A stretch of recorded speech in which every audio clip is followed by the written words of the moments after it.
Welcome to the Slop Farm. Enjoy the video. You're starting with the essentials. Make sure you're signed into your Apple ID and location services is enabled. Once done, open Settings, then Privacy and Security to toggle location services on.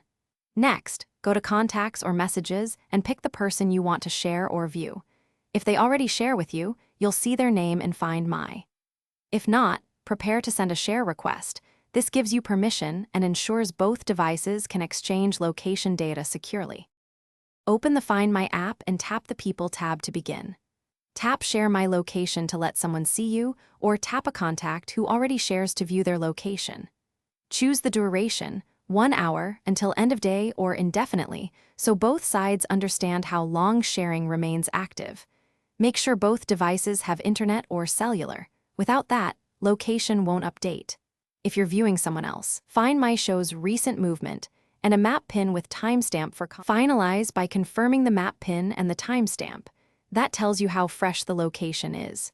If you can't see someone, ask them to enable Share My Location in Settings and to sign into iCloud. Make sure both phones have network access.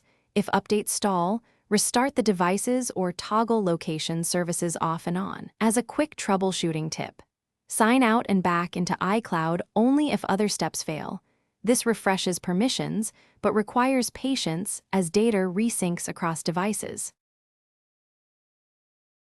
Thanks for watching. Consider subscribing if we helped you today.